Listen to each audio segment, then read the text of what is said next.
प्यार, कभी एक एहसास, कभी एक इनायत, कभी एक जुनून तो कभी एक पागलपन। प्यार यानी साथ हंसना, साथ रोना, साथ होना, साथ जीना और साथ मरने की कस्में खाना। सन 2007 कश्मीर की एक खूबसूरत पहाड़ी पर ऐसी ही एक कसम खाई थी माही और विक्रांत ने। माही, पता है ये पहाड़ मेरे लिए कश्मीर की सबसे खूबसूरत जगह थी। मतलब? अब ये मेरे लिए इस दुनिया की सबसे खूबसूरत जगह है, तुम जो मेरे साथ हो। विक्रांत, पागल हो तुम।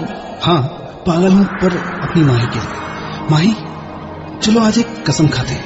कैसी कसम? साथ जीने और साथ मरने की कसम। खाई कसम? ऐसे नहीं, जैसे मैं कहता हूँ वैसा कहो।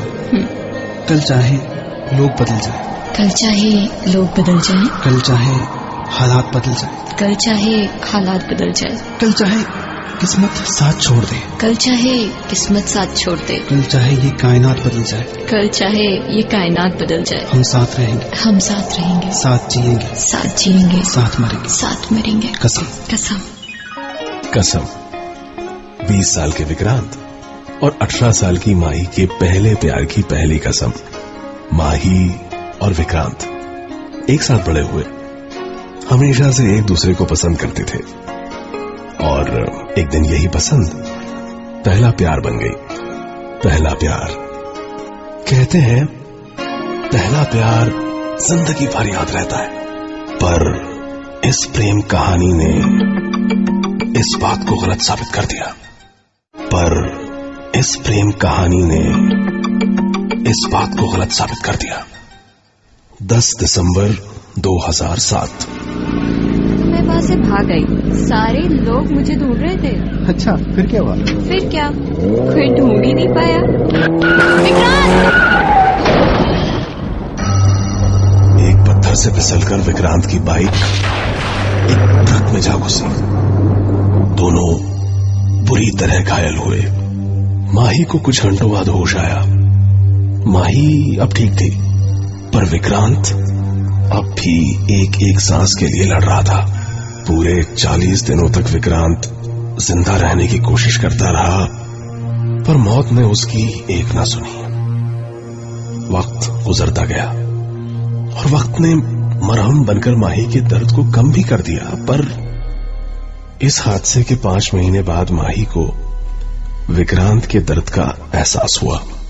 एक बुरा एहसास। माही, किस्मत ने हमारे साथ क्या किया माही?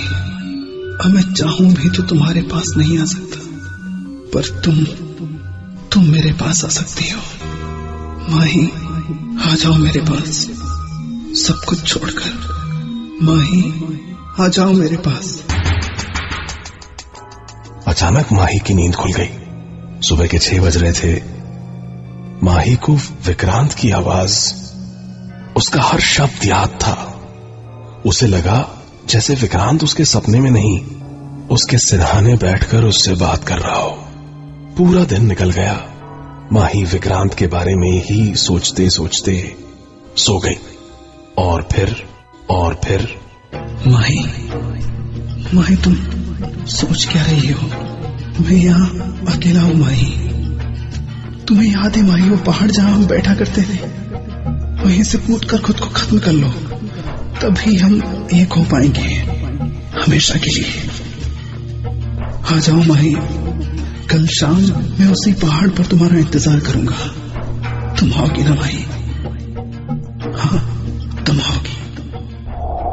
माही घबरा कर उठ गई। उसे अब भी ऐसा लग रहा था जैसे ये सपना नहीं था। माही ने सारी बातें अपने घर पर बता दी। सुबह से दोपहर, दोपहर से शाम, शाम से रात हो गई। माही सो रही थी। विक्रांत ने माही का हाथ पकड़ा। माही, तुम आई क्यों नहीं? मैंने कितना इंतजार किया तुम्हारा। कहीं तुमने साथ जीने मरने की कस्में तो नहीं भुला दी? मैं समझता हूँ माही कि ये आसान नहीं, पर कोई बात नहीं। अब मैं आ रहा हूँ अपनी माही को लेने, और मुझे पता है कि तुम मेरे साथ चलोगी।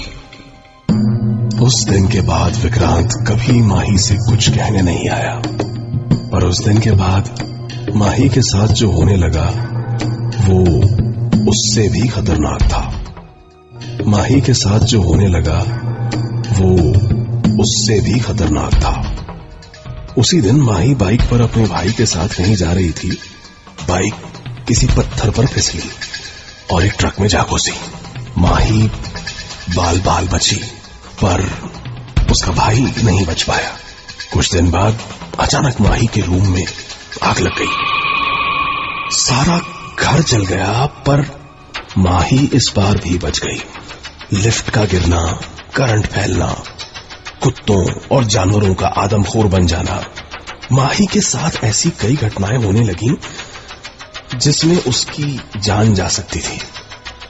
हारकर उस परिवार ने कश्मीर छोड़ दिया और कलकत्ता चले गए रहने। नए शहर, नए माहौल ने बीते कल को भुला दिया।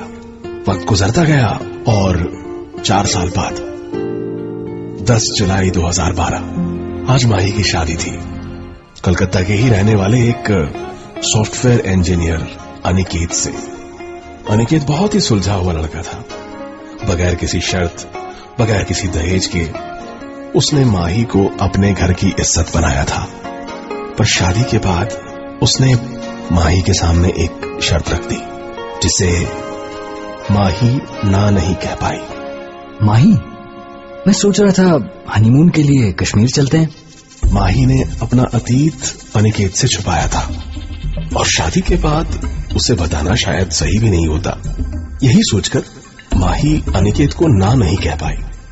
आखिर अनिकेत ने पहली बार कुछ मांगा था। 16 जुलाई 2012 कश्मीर। माही और अनिकेत को यहां आए हुए आज 3 दिन हो गए। कश्मीर में अनिकेत के साथ बिताए 3 दिनों में माही ने कश्मीर से जुड़ी सारी बुरी यादों को धो डाला। और एक दिन माही, तुम तो कश्मीर में रही हो ना? यहाँ की तुम्हारी फेवरेट डेस्टिनेशन कौन सी है? दिखाओगी नहीं? हाँ, क्यों नहीं। आज शाम मैं आपको वहाँ ले चलूंगी। एक खूबसूरत पहाड़ जिससे सारा कश्मीर दिखाई देता है। आपको जरूर पसंद आएगी वो जगह। वही जगह जहां कभी माही और विक्रांत मिला करते थे। पर ये शायद अनिकेत के प्यार का ही असर था कि माही सारी बुरी यादों को भुलाकर उसी जगह एक नई शुरुआत करने पहुंच गई। अनिकेत, उस तरफ देखकर जोर से कुछ बोलो। माही, माही। देखा, इस जगह के बारे में कहा जाता है कि 2 प्यार करने वाले अगर इस जगह से एक दूसरे का नाम पुकारे तो नाम उतनी ही बार गूंजता है जितना वो एक दूसरे से प्यार करते हैं। अच्छा, चलो चेक करते हैं कि मैं तुम्हें कितना प्यार करता हूँ। माही, माही। देखा? अनिकेत, अब मेरी बारी। अनिकेत, विक्रांत। हाँ, ऐसा कैसे हो सकता है? तुमने सुना वो? क्या सुना? अच्छा ठीक है, तुम ही मुझसे ज्यादा प्यार करती हो। अच्छा छोड़ो यार, चलो इधर आओ, यहाँ बैठते हैं थोड़ी देर। माही और अनिकेत को चुपचाप बैठे काफी वक्त हो गया। तभी उस खामोशी को तोड़ते हुए माही ने कहा, है ना कश्मीर की सबसे खूबसूरत जगह? हाँ, ये कश्मीर की सबसे खूबसूरत जगह थी। मतलब? अब ये मेरे लिए इस दुनिया की सबसे खूबसूरत जगह है, तुम जो मेरे साथ हो। चलो बहुत हुआ पागलपन, अब वापस चलते हैं। हाँ, पागल तो था अपनी माही के लिए। माही, चलो आज हम फिर से कसम खाते हैं। फिर से? हाँ माही, साथ जीने मरने की वही कसम जो तुम भूल गई, लेकिन मुझे आज भी याद है। तुम्हें कहा था ना, तुम्हें लेने आऊंगा मैं। उस दिन के बाद माही और अनिकेत, या यूं कहें कि माही और विक्रांत, हमेशा के लिए कहीं गुम हो गए। कश्मीर की उन्हीं वादियों में जहां से ये शुरू हुआ। ये प्यार था या पागलपन, पर जो भी था, कश्मीर की उस पहाड़ी पर आज भी अचानक गूंज उठता है।